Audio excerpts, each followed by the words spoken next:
Welcome in the new video. आज हमने pathology को स्टार्ट करना है। पैथोलॉजी के चैप्टर नंबर 2 से हम स्टार्ट करेंगे। Cell injury, cell death and adaptations, बहुत इंपॉर्टेंट चैप्टर है ये। तो स्टार्ट करते हैं without any time wasting. Pathology सबसे पहले अगर हम देखते हैं तो है क्या ये। दरअसल सिंपल सी बात है, पैथोलॉजी स्टडी ऑफ डिसीजेस की स्टडी है ये। इसमें हम क्या स्टडी करते हैं, हम सब अच्छा इसके जो बुक हम फॉलो करेंगे पैथोलॉजी की वो है मीडियम रॉबिन्स। ठीक है, मीडियम रॉबिन्स हम फॉलो करेंगे और वहीं से हम पढ़ रहे हैं। सबसे पहले हम पैथोलॉजी के इंट्रोडक्शन को पढ़ेंगे, जो कि बुक में दिया हुआ है कि what is pathology, study of diseases. और साथ ही साथ जो है ना, यहाँ पे ऑर्गन्स, मतलब हम सेल्स के अंदर, टिश्यूज़ के अंदर या ऑर्गन्स की जो नॉर्मल फिजियोलॉजी होती है उसके अंदर कोई भी जब चेंज आता है उसकी चेंज को हम पढ़ते हैं पैथोलॉजी के अंदर। ठीक है, मतलब जो हम इंसान की नॉर्मल फिजियोलॉजी होती है अगर उसके अंदर कोई चेंज आ जाए तो बन जाती है पैथोलॉजी। ठीक है, ये चीज़ हो गई। अब व्हाट इज़ एटियोलॉजी। एटियोलॉजी दरअसल वो फैक्टर्स होते हैं और वो कॉजेज़ होती हैं जिसकी वजह से डिजीज़ जो है वो इनिशिएट होती है या फिर डिजीज़ मतलब आ सकती है। मिसाल के तौर पे स्मोकिंग है, एक बंदे को लंग कैंसर है और स्मोकिंग हम कहेंगे, और स्मोकिंग भी वो करता है तो हम कहेंगे smoking is the cause of the lung cancer, it is aetiology. ठीक है, इसी तरह से मिसाल के तौर पे एक बंदा जो है वो बहुत ज़्यादा मोटा है, ओबेस है, और तो हम ये कह सकते हैं this is obesity can be the factor of the diabetes. इस ओबेसिटी की वजह से जो है वो डायबिटीज़ हो सकती है। मतलब कॉज और फैक्टर्स, ऐसे फैक्टर्स और कॉजेज़ जो कि डिजीज़ की इनिशिएशन, डिजीज़ को शुरू करने में और डिज़ीज़ को आहिस्ता आहिस्ता डिज़ीज़ को उसको मज़ीद उसकी प्रोग्रेशन करने में, यानी डिज़ीज़ को मज़ीद ख़राब करने में, वर्सन करने में जो फैक्टर्स रिस्पॉन्सिबल होते हैं उसको हम एटियोलॉजी कहते हैं। And what is pathogenesis. Pathogenesis वो डिजीज़, अभी हमने पढ़ा डिजीज़ कैसे, ठीक है, एटियोलॉजी के हमने अंदर पढ़ा कि डिजीज़ होती क्यों है। पैथोजेनेसिस के अंदर हम पढ़ेंगे डिजीज़ डेवलप होती कैसे, मतलब डिजीज़ का मैकेनिज्म कैसे, डिजीज़ की प्रोग्रेशन कैसे हुई। मिसाल के तौर पर अल्जाइमर डिजीज़ है, this is genetic disease. Simple सी बात है कि एटियोलॉजी क्या है, दिस इज़ जेनेटिक डिजीज़। लेकिन पैथोजेनेसिस क्या होगी कि अल्जाइमर डिजीज़ हुई कैसे, कि एब्नॉर्मल प्रोटीन पैदा हुई, एब्नॉर्मल प्रोटीन की एब्नॉर्मल क्लीवेज हुई, किस तरह से वो एक्यूमुलेट हुई ब्रेन के अंदर जाके, उसके प्रिकर्सर्स जो हैं उसने अल्जाइमर डिजीज़ कॉज करवाई। तो ये सारा मैकेनिज्म हम पढ़ते हैं पैथोजेनेसिस के अंदर और कॉज हम पढ़ते हैं एटियोलॉजी के अंदर। तो this is a general definition. अब हमने पढ़ना है कि एक सेल होता है, नॉर्मल सेल है, ह्यूमन सेल है, अगर उसके ऊपर कोई भी हम स्ट्रेस लगाते हैं ना, मतलब कोई भी स्ट्रेस हम लगाते हैं, ऑक्सीडेटिव स्ट्रेस होता है, कोई भी मतलब इन्वायरमेंटल चेंज आता है, तो हमारी जो वो सेल है ह्यूमन सेल अडेप्ट कर जाता है। वो इन्वायरमेंट के हिसाब से इन्वायरमेंट से इंट्रैक्ट करता है और उसके अपने उस हिसाब से अपने यहाँ पे लिखा हुआ है देखें, इन्वायरमेंट के साथ इंट्रैक्ट करता है और स्ट्रक्चर और फंक्शन को एडजस्ट कर लेता है उसके हिसाब से, मतलब ताकि अपनी क्योंकि डिमांड और एक्स्ट्रा सेलुलर स्ट्रेसेस चेंज हो रहे होते हैं तो उस हिसाब से अपने स्ट्रक्चर फंक्शन को भी चेंज कर लेता है। इतने ज़्यादा ये मतलब सेल्स जो हैं वो टाइटली रेगुलेट करते हैं आपस में, मतलब होम्योस्टेसिस के मैकेनिज्म के थ्रू जो है वो अपनी जो हालत है उसको बरकरार, मतलब थोड़ी से अडेप्ट करते हैं अपने आप को और एनवायरनमेंट के हिसाब से। लेकिन अगर वो स्ट्रेसेस जो हैं वो हद से ज़्यादा बढ़ जाएँ, फिजियोलॉजिकल स्ट्रेसेस अगर बहुत ज़्यादा हो जाए, मतलब वर्कलोड बहुत ज़्यादा बढ़ जाए, तो फिर सेल्स जो हैं वो अडेप्टेशन, जब उनकी अडेप्टिव मतलब जो अडेप्टेशन की कैपेबिलिटी है उससे ज़्यादा जब स्ट्रेस बढ़ जाता है तो फिर सेल इंजरी हो जाती है।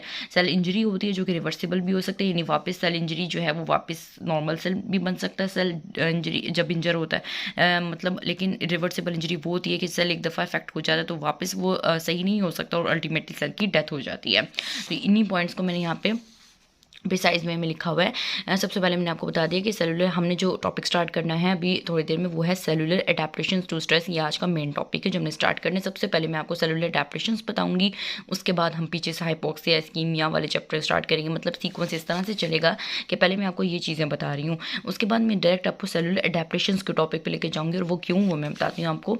कि जब भी देखें, जब भी होती है तो हम सबसे पहले पढ़ते हैं पॉजिटिव चीज़ को। मिसाल के तौर पर स्ट्रेस, सेल के ऊपर स्ट्रेस लग रहा है, मतलब कोई भी इन्वायरमेंट में चेंज आ रहा है तो सबसे पहले हम ये पढ़ेंगे सेल अडेप्ट किस तरह किया, सेल ने ऐसे क्या चीज़ें की, उसने ऐसे क्या स्ट्रक्चर फंक्शन में चेंजेस लेकर आया जिसकी वजह से वो इन्वायरमेंट में कोप अप कर रहा है। उसके बाद हम पढ़ेंगे सेल की इंजरी। ठीक है, अगर वो अडेप्टेशंस ना कर पाया या अडेप्टेशंस करने के बावजूद अगर स्ट्रेस बहुत देर तक रहा तो वो सेल की इंजरी हो जाएगी और वो हम बाद में पढ़ेंगे। ठीक है, इसी तरह से अगर इंजरी जो है वो इरिवर्सिबल होती है तो सेल की इंजरी के बाद सेल की डेथ हो जाती है, जो कि एपोप्टोसिस और नेक्रोसिस दो मैकेनिज्म्स के थ्रू हो सकती है। वो भी हम पढ़ेंगे, आपको इस चैप्टर के अंदर मैं पढ़ाऊंगी ना अपकमिंग वीडियोस के अंदर। जी, हमने डायरेक्ट जो है जंप कर लिया इस टॉपिक के ऊपर, सेलुलर एडेप्टेशंस टू स्ट्रेस के ऊपर, क्योंकि हमने सबसे पहले पढ़नी है कि भाई एडेप्टेशन क्या की सेल ने ऐसी। तो जो एडेप्टेशंस होती हैं वो रिवर्सिबल चेंजेस होती हैं। ज़ाहिर सी बात है, आपका जब भी इन्वायरमेंट में चेंज आया है तो सेल जो है वो ऐसी ऐसी चेंजेस कर लाता है अपने अंदर जो कि वापस भी हो सकती है। मतलब अगर सेल का नंबर बढ़ गया है, सेल का साइज़ बढ़ गया है, सेल्स की मेटाबॉलिक एक्टिविटी बढ़ गई है, तो वापस भी हो सकती है, सेल नॉर्मल भी हो सकता है। ठीक है, वो इन्वायरमेंट के हिसाब से अपने आप को चेंज कर रहा होता है।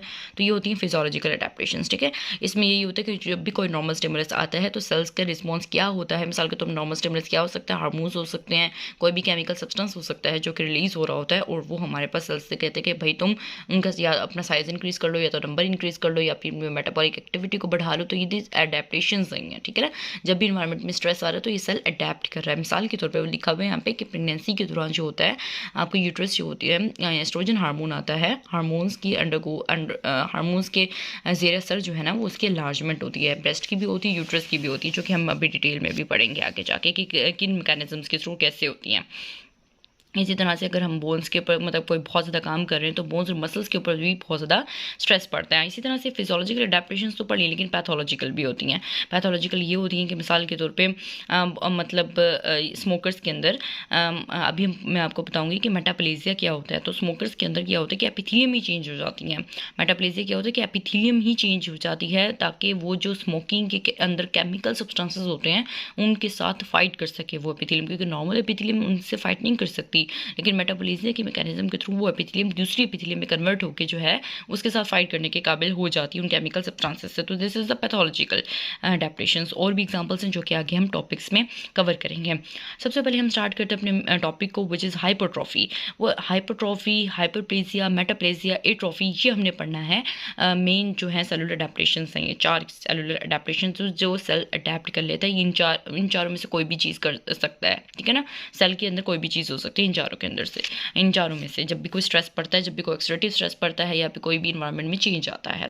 Hypertrophy is the increase in the size of cells. ये मैंने आपको 4 ना एडेप्टेशंस एक साथ लिख के दे दिए हैं, और इनकी डेफिनेशंस जो हैं वो आप एक साथ देखें ज़रा इनमें क्या क्या डिफरेंस है। वैसे डिटेल में तो हमने अभी डिस्कस करना ही करना है। ठीक है, हाइपरट्रॉफी क्या होती है, साइज ऑफ सेल में इंक्रीज। हाइपरप्लेजिया क्या होता है, नंबर ऑफ सेल में इंक्रीज। एट्रॉफी क्या होती है कि साइज ऑफ सेल कम हो रहा है, क्योंकि बढ़ सकता है तो कम भी हो सकता है।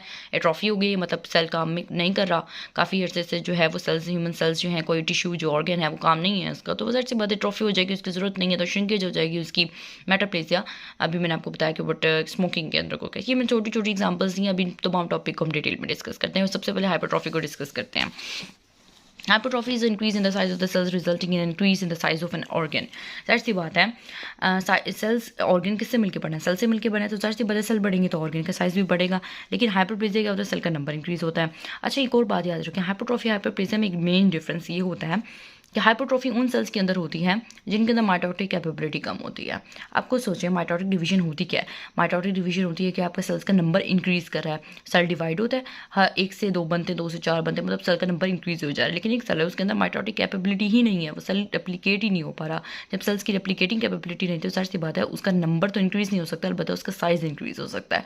तो ये हाइपरट्रॉफी उन सेल्स के अंदर होती है जिनकी माइटोटिक कैपेबिलिटी कम होती है, जिनकी रेप्लिकेशन की कैपेबिलिटी कम होती है। जबकि हाइपरप्लेजिया जो है ना वो अडेप्टिव रिस्पॉन्स उन सेल्स के अंदर होते हैं जिनके अंदर एप्लीकेशन होती है, सही रेप्लिकेशन होती है, मतलब जो कैपेबिलिटी रखते हैं माइटोटिक डिवीजन करने की।